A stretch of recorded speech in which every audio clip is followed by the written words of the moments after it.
தொழில் உலகுக்கு வருகை தந்திருக்கிற உங்கள் அனைவருக்கும் வணக்கம் சொல்லணும். முதல்ல நீங்க எல்லோரும் ஆசிரியர் தொழிலை தெரிவு செய்ததை இட்டு நாம் இரட்டிப்பு மகிழ்ச்சியை அடைகிறோம்.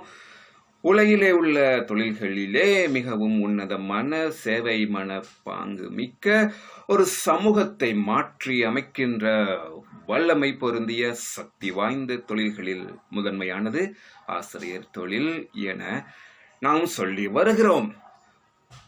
உங்களை போன்ற மற்றும் எங்களது முன்னோர்கள் பலரை போல இந்த கூற்றுகள் யாவும் உண்மையாக இன்று வரை திகழ்ந்திருக்கிறது. சரி, ஆசிரியராக நீங்கள், அதாவது ஒரு அரச ஆசிரியராக நீங்கள் வருகை தந்திருப்பது மிகவும் மகிழ்ச்சி. அரசு ஆசிரியர் என்பது இலங்கை ஜனநாயக சோசலிச குடியரசிலே தாபனகோவையில் மூலம் நிர்வகிக்கப்படுகின்ற ஒரு அரச அதிகாரி என அழைக்கப்படக்கூடியவர். யூ ஆர் கவர்மெண்ட் ஆபீசர் என்று நாம் சொல்லிக்கொள்ளலாம். இப்போ நீங்க என்னென்னலாம் செஞ்சா ஒரு உயர்ந்த சிரேஷ்ட ஆசிரியராக மாறலாம், எப்படியெல்லாம் இருக்கலாம், அல்லது இந்த தொகுதிகள் தற்காலத்தில் எவ்வாறு இயங்குகிறது என்பது தொடர்பாக நீங்கள் பல விஷயங்களை கேள்விப்பட்டிருக்கக்கூடும். உங்களுக்கு உதவுவதற்காக மேலும் சின்ன சின்ன விஷயங்களை கலந்துரையாட நாம் ஆசைப்படுகிறோம். நீங்கள் பொறுமையாக கேட்டு உங்கள் தொழில் பான்மையை விருத்தி செய்து கொள்ளலாம். முதலாவதாக, ஒரு ஆசிரியர் என்ற உடனே அவரை நிர்வகிக்கின்ற, அவரை முகாமைத்துவம் செய்கின்ற பல அரச கட்டமைப்புகள் இருக்கின்றன. அதுதான் இலக்கம் 1 என்று நான் நினைக்கிறேன். ஸோ அதில் முதலாவது தான் இலங்கை கல்வி அமைச்சு அல்லது நிரல் அமைச்சு என்று நாம் சொல்லுகின்றோம். கல்வி அமைச்சு இதுவரை வெளியிட்ட சுற்று நிருபங்கள், வழிகாட்டல்கள் எல்லாவற்றையும் நாம் அனுசரித்து நடக்க வேண்டும். சில சுற்று நிருபங்கள் முந்தைய சுற்று நிருபங்கள் பிந்திய சுற்று நிருபங்கள் மூலம் ரத்து செய்யப்படுவது இங்கே ஒரு பழமையான நிகழ்வு. அவ்வாறான விடயங்களை நாம் ஓரளவு அவதானித்துக் கொள்ளுதல் வேண்டும். ஆகவே கல்வி அமைச்சினுடைய சகல சுற்று நிருபங்களுக்கும் நாம் இசைந்து அவர்களுடைய வழிகாட்டலுக்கு இசைந்து நடப்பது இலக்கம் 1 ஆகும். அதைத் தொடர்ந்து எங்களுக்கு மாகாண கல்வி அமைச்சு இருக்கிறது. இலங்கையினுடைய அரசியல் அமைப்பின்படி மாகாண சபைகள், மாகாண கல்வி அமைச்சு, மாகாண கல்வி திணைக்களங்கள் இருக்கின்றன. அவர்களுடைய சுற்று நிருபங்கள், வழிகாட்டுதல்கள் சகலவற்றையும் நாம் அனுசரித்து நடக்க சட்டத்தின்படி கட்டளைப்பட்டிருக்கின்றோம் என்பதுதான் இங்கே கவனிக்கப்பட வேண்டிய விஷயம். மூன்றாவது, மாகாண கல்வி திணைக்களம் போலவே வலய கல்வி பணிமனை எங்களுக்கு இருக்கிறது, கோட்ட கல்வி பணிமனை என இருக்கிறது. அதைத் தொடர்ந்து எங்களுடைய பாடசாலைக்குள்ளே அதிபர் மற்றும் அதிபர் என்ற நிர்வாக கட்டமைப்புகள் தொடர்ச்சியாக செல்கின்றன. அவற்றை நான் இங்கே காட்சிப்படுத்தியிருக்கின்றேன். இவை எல்லாவற்றிலுமே சுற்று நிருபங்கள் அன்றாடம் வலம் வந்து கொண்டிருக்கின்றன. இவற்றையெல்லாம் நீங்கள் அப்டேட் செய்து வைத்துக் கொண்டால் உங்கள் தொழிலிலே சிக்கல்கள், முரண்பாடுகள் வராமல் நீங்கள் காத்துக்கொள்ளலாம். இது முதலாவதாக நீங்கள் கவனிக்க வேண்டிய விஷயம். இரண்டாவதாக, நான் சொன்னது போலவே நீங்கள் ஒரு அரசு அதிகாரி. ஆகவே இலங்கை தாபனகோவையிலே அரசு அதிகாரிக்குரிய நியமங்கள், வழிகாட்டுதல்கள், ஆளுகைகள் எல்லாவற்றையுமே மிக தெளிவாக சுட்டி காட்டியிருக்கின்றார்கள். அந்த தாபனகோவையை நீங்கள் பதிவிறக்கம் செய்து ஆறுதலாக படித்து அதிலுள்ள விஷயங்களையும் நீங்கள் அறிந்து கொள்ளலாம். மூன்றாவது, இலங்கை ஆசிரியர் சேவை பிரமாண குறிப்பு இருக்கிறது. அதிலே எங்களுடைய சேவை எவ்வாறு கட்டமைக்கப்பட்டு இருக்கிறது, அதில் ஏற்ற இறக்கங்கள் எவ்வாறு, பதவி உயர்வுகள் எவ்வாறு, எங்களுடைய தகுதியை நாம் எவ்வாறு வளர்த்து கொள்ள வேண்டும், சம்பள விவரங்கள், அடிப்படை சம்பள விவரங்கள், எங்களுடைய சலுகைகள் எல்லாவற்றையுமே மிக அழகாக அந்த ஆசிரியர் சேவை பிரமாண குறிப்பிலே வழங்கியிருக்கின்றார்கள். இது இலங்கை ஆசிரியர் சேவை குறிப்பு என வழங்கப்படுகிறது. இவற்றையும் நீங்கள் இணையதளத்திலே பதிவு செய்து அவற்றை ஆறுதலாக வாசித்து தகவல்களை அறிந்து கொள்ள முடியும். இனி அடுத்த விஷயம், தேசிய கல்வி நிர்வாகம் எங்களுக்கு இருக்கிறது. நீங்கள் நினைக்கலாம், இந்த நிறுவனத்தினுடைய பயன்பாடு என்ன என்று. இந்த நிறுவனம் தான் இலங்கையினுடைய கலை திட்டங்களை, பாராளுமன்றத்திலே கலந்துரையாடப்படுகின்ற இல்லை சிபாரிசு செய்யப்படுகின்ற கலை திட்டங்களை கல்வி அமைச்சின் சிபாரிசுக்கு இணங்க, வேண்டுகோளுக்கு இணங்க அதை தயாரித்து நெறியாள்கை செய்து வழிநடத்தும் பொறுப்பு இலங்கை தேசிய கல்வி நிர்வாகத்துக்கு உரியது. எனவே அவர்களுடைய சுற்று நிருபங்கள், அவர்களுடைய வழிகாட்டுதல்கள், ஆசிரியர் கைநூல்கள் எல்லாவற்றையுமே நாங்கள் அப்டேட் செய்து கொண்டு எங்கள் தொழிலை வளர்த்து கொள்ள முடியும்.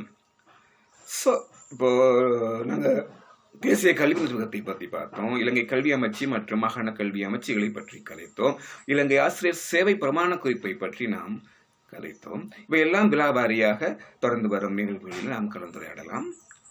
அடுத்ததாக எங்களுக்கு பரீட்சை திணைக்களம் இருக்கிறது. பரீட்சை திணைக்களத்தினுடைய சுற்றுநிருபங்கள் அவர்களோடு நாங்கள் எவ்வாறு கொடுக்கல் வாங்கல் செய்யலாம், ஆசிரியர் என்ற வகையிலே அவர்கள் எங்களுக்கு வழங்குகின்ற வாய்ப்புகள் என்ன என்பன தொடர்பாக இலங்கை பரீட்சை திணைக்களத்தினுடைய விவரங்கள், அதே போல இலங்கை வெளியீட்டு திணைக்களம் பப்ளிகேஷன்ஸ் இருக்குது, அவர்களுடைய விஷயங்கள் என்ன என்பது தொடர்பாகவும் நாம் அறிந்து வைத்துக் கொள்ளுதல் எங்களுடைய தொழில் வாழ்க்கையை விருத்தி செய்வதிலே மிகவும் அனுகூலமாக அமையும். சரி, இதுவே ஒரு ஆசிரியர் என்ற ரீதியிலே நீங்கள் காலடி வைத்திருக்கின்ற முதல் சந்தர்ப்பங்களிலே அறிந்து கொள்ள வேண்டிய அடிப்படை விடயங்களாகும். இதில் இன்னொரு விஷயம் இருக்குது. முன்பெல்லாம் நாங்கள் கல்வி அமைச்சுக்கு செல்ல வேண்டும் என்றால், அவர்களோடு தொடர்பு கொள்ள வேண்டும் என்றால் நீண்ட பயணம் செய்ய வேண்டும், நிறைய நேரங்களை செலவழிக்க வேண்டும் என்பது ஒரு உதாரணத்துக்கு சொல்கின்றேன். இப்பொழுதெல்லாம் அப்படி இல்லை. இலங்கை அரச கட்டமைப்பானது பெரும்பாலும் 100% இணையதளங்கூடாக கொடுக்கல் வாங்கல் செய்ய இப்பொழுது வசதிகள் ஏற்படுத்தி கொடுத்திருக்கிறது. இவை எல்லாவற்றுக்கும் இடையே இணையதள முகவரிகளை நான் இங்கே தருகின்றேன். அந்த இணையதளங்களுக்கு நீங்கள் உங்கள் ஓய்வு நேரங்களின் போது அடிக்கடி சென்று வாருங்கள். இப்போ ஒரு வளமையாக ஒரு குட் பிராக்டிஸ் என்ன சொல்ல போனால், வாரத்துக்கு ஒரு முறையாவது கல்வி அமைச்சினுடைய இணையதளம், தேசிய கல்வி நிர்வாகத்தினுடைய இணையதளத்துக்கு நீங்கள் விஜயம் செய்யுங்கள்.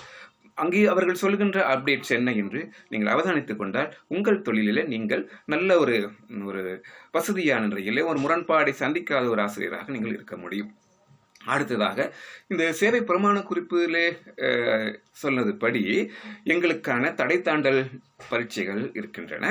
அவையெல்லாம் மொடியூல் வடிவிலே உங்களுக்கு கிடைக்கும். நீங்கள் அவற்றை பூரணப்படுத்தினால்தான் அடுத்தடுத்த பணிகளுக்கு செல்லலாம். அத்தோடு வேறும் பல மாற்றங்களை இப்பொழுது கல்வி அமைச்சு பிரிவித்திருக்கிறது. அது தொடர்பாகவும் நீங்கள் அவதானித்துக் கொள்ளுதல் சிறந்ததாக அமையும். இவை ஒரு ஆசிரியர் என்ற ரீதியிலே முதலாவதாக நீங்கள் அறிந்து கொள்ள வேண்டிய விஷயங்கள். திரும்பவும் சொல்கின்றேன், இலங்கை கல்வி அமைச்சினுடைய சுற்றுநிருபங்கள், வழிகாட்டுதல்கள், அவர்களுடைய எதிர்பார்ப்புகள் தொடர்பாக நாங்கள் தெளிவாயிருத்தல். இரண்டாவது, மாகாண கல்வி திணைக்களம், மாகாண கல்வி அமைச்சு, வலய கல்வி பணிமனை, கோட்ட கல்வி பணிமனை, இவர்களுடைய எதிர்பார்ப்புகள், சுற்றுநிருபங்கள், வழிகாட்டுதல்கள் தொடர்பாக நாங்கள் அனுசரித்து நடத்தல், தெளிவாக இருத்தல். அடுத்ததாக பாடசாலைக்குள்ளே அதிபர், உப அதிபர், பிரதி அதிபர் என இந்த நிர்வாக கட்டமைப்புக்குள்ளே இருக்கின்ற சுற்றுநிருபங்கள், வழிகாட்டுதலுக்கு நாங்கள் தெளிவாக இருத்தல். இவைதான் அடிப்படையான விஷயங்கள். ஒரு அரசு அதிகாரி என்ற ரீதியிலே நீங்கள் தாபனக்கோவையிலே வழங்கப்படுகின்ற விசேஷமாக லீவு எடுத்தல் தொடர்பான, விடுமுறை எடுத்தல் தொடர்பான வழிகாட்டுதல்கள், பாடசாலையினுடைய ஒரு ஆசிரியரின், ஒரு அரசு அதிகாரியின் ஒழுக்க நெறிகள் தொடர்பான வழிகாட்டுதல்கள், அவற்றையெல்லாம் நீங்கள் தெளிவாக அறிந்து கொள்ள வேண்டும். நீங்கள் அந்த மொடியூல், அதாவது தடை தாண்டல் செய்யும் பொழுது அங்கே இதை மிக அதிக அளவில் கலந்துரையாடுவார்கள். ஆனால் ஒரு அடிப்படை ரீதியிலே தொழிலில் ஒரு புதிய தொழிலை நாங்கள் ஆரம்பிக்கிற ரீதியிலே இந்த தொழிலை பலப்படுத்துகின்ற இந்த ஆவணங்கள் தொடர்பாக நாங்கள் தெளிவாக இருத்தல் நலமாயிருக்கும். அப்பொழுது நாம் வெற்றிகரமான ஆசிரியர் என்ற ஒரு படியிலே முன்னேறி வர முடியும். இனி அடுத்ததாக, ஒரு ஆசிரியருடைய பிரதான தொழில் என்ன என்று கேட்டால், அல்லது ஒரு ஆசிரியர் யார் என்று கேட்டால், தனக்கு தெரிந்த ஒரு விஷயத்தை இன்னொருவருக்கு சொல்லிக் கொடுப்பவர், வழிகாட்டுபவர் என நாங்கள் சொல்வது எல்லாம் முற்காலத்திலே, அல்லது அது அவ்வாறான வழக்கு இப்பொழுதெல்லாம் இல்லை. இப்பொழுதெல்லாம் ஆசிரியர் என்பவர் யார் என்று கேட்டால் பலவிதமான ஒரு வரைவிலக்கணங்கள் சொல்லுகிறார்கள். விசேஷமாக அண்மை கால மாற்றங்கள், அதாவது இந்த ஆன்லைன் மூலமான கல்வி நடவடிக்கைகள், இணையதளம் மூலமான கல்வி நடவடிக்கை மிக அதிக அளவிலே கோலோச்சி இருக்கின்ற இந்த காலத்திலே ஆசிரியருடைய வகிபாகம் பலவிதமாக மாற்றத்துக்குள்ளாகி இருக்கின்றது என்பது நாம் எல்லோரும் அறிந்ததுதான்.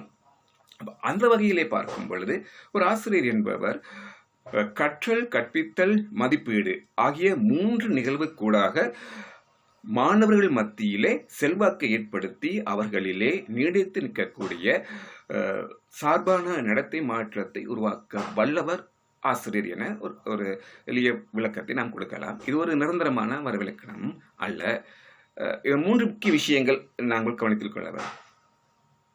கற்பித்தல், மதிப்பீடு செய்தல், கற்றல் என்ற இந்த 3 விஷயங்கள். அப்பொழுது ஆசிரியர் கற்றல் என்ற பகுதிக்குள்ளே வரும்போது அவர், நான் சொன்னது போலவே சுற்றறிக்கை தொடர்பான அவருடைய மேலதிக அறிவுக்காக படிநிலைகளுக்காக வாழ்நாள் கற்றல் நடவடிக்கையில் ஈடுபடுதல், அதே போல ஆய்வுகளில் ஈடுபடுதல், செயல்நிலை ஆய்வுகளில் ஈடுபடுதல், இவ்வாறாக ஆசிரியர் எந்த நேரமும் ஒரு கற்றல் நடவடிக்கையில் ஈடுபடுபவர் என எதிர்பார்க்கப்படுகிறது. அதே போல அவருடைய பிரதானமான அடுத்த வகிப்பாகம் கற்பித்தல். இப்ப கற்பித்தல் என்பதை வரைவிலக்கணம் படுத்துவதற்காக பல அறிஞர்கள், விசேஷமாக கல்வி உளவியலாளர்கள் நிறைய விஷயங்களை எங்களுக்கு ஆய்வுகள் மூலம் ஒப்புவித்து வழிகாட்டி இருக்கிறார்கள். அவற்றை நீங்கள் தொடர்ந்து வரும் நாட்களிலே உங்கள் சேவை காலத்திலே அதை அறிந்து கொள்ள முடியும். ஒரு ஆரம்ப புள்ளியாக நீங்கள் இந்த கல்வி உளவியல், அதாவது கற்பித்தல் என்பது ஒரு உளஞ்சார்ந்த நடவடிக்கையாக இருக்கின்றபடியினாலே மாணவருடைய மன எழுச்சி, அவருடைய கோபதாபங்கள், அவருடைய சந்தோஷங்கள், விருப்பு வெறுப்புகளுக்கு மாற்றங்களை உண்டாக்குகின்ற ஒரு காரணியாக இருக்கின்றபடியினாலே அந்த உளவியல், அதாவது கல்வி உளவியல் என்ற ஒரு தனியான துறையை உருவாக்கி வைத்திருக்கிறார்கள். நீங்கள் அவற்றையும் கூட உங்களது ஓய்வு நேரங்களின் போது படிக்கலாம். அல்லது நீங்கள் ஒரு பட்ட மேற்கல்வி டிப்ளமாவை தொடரும் பொழுது, ஆசிரியர் பயிற்சிகளை தொடரும் பொழுது தொடர்பான நிறைய விஷயங்களை அறிந்து கொள்ள முடியும். ஆகவே கற்றல் கற்பித்தலுக்கு மேல் அதிகமாக பிரதான விஷயம் மதிப்பீடு செய்தல். நாம் கற்பித்த விஷயத்தை ஒரு வகுப்பறையிலே மதிப்பீடு செய்வது நம்முடைய மிக பிரதான கடமைகளில் ஒன்றாக இருக்கின்றது. ஆகவே இது தொடர்பான விளக்கங்களையும் நாம் அவ்வப்போது பெற்றுக்கொள்ள வேண்டும். ஆசிரியர்களே, ஒரு அரசு அதிகாரி என்ற ரீதியிலே நாம் அறிந்திருக்க வேண்டிய விடயங்கள், நாம் எவ்வாறு கட்டுப்படுத்தப்படுகின்றோம், யாரால் கட்டுப்படுத்தப்படுகிறோம் என்பது தொடர்பான விளக்கங்கள், அதே போல ஒரு சிரேஷ்ட பிரஜை, ஒரு நாட்டு பிரஜை என்ற வகையிலே எங்களுடைய ஒழுக்க விழுமியங்கள், சமூக பொறுப்புகள் தொடர்பான விஷயங்களை அறிந்து கொள்வதிலே தாபன கோபய ஆசிரியர் வழிகாட்டி நூல்கள் போன்ற பல விஷயங்கள் எங்களுக்கு இருக்கின்றன. அவற்றை நாங்கள் அவ்வப்போது தெரிந்து கொள்ளுதல். அதுக்கு அடுத்தபடியாக ஒரு பாடசாலைக்குள்ளே, நாங்கள் வகுப்பறைக்குள்ளே நாங்கள் சந்திக்கின்ற மாணவர்களோடு தொடர்படுகின்ற எங்களுடைய சேவையின் பிரதான அங்கமாகிய கற்றல் கற்பித்தல் மதிப்பீடு என்ற இந்த முக்கோணிக்குள் அமைக்கக்கூடிய இந்த 3 விடயங்கள் தொடர்பாக நாங்கள் படிப்படியாக ஒரு பரிணமித்த நிலையை அடைதல் இந்த ஆசிரியர் தொழிலுக்குரிய வெற்றியை நமக்கு கொடுக்கும். இனிவரும் காலங்களில் உங்களுக்குரிய பாடங்களை எவ்வாறு வகுப்பறையில் நாம் எடுத்து செல்லலாம், ஒரு வெற்றிகரமான கற்பித்தலிலே எவ்வாறு ஈடுபடலாம் என்பது தொடர்பாக கலந்துரையாட இருக்கின்றோம். பார்ப்போம். நன்றி.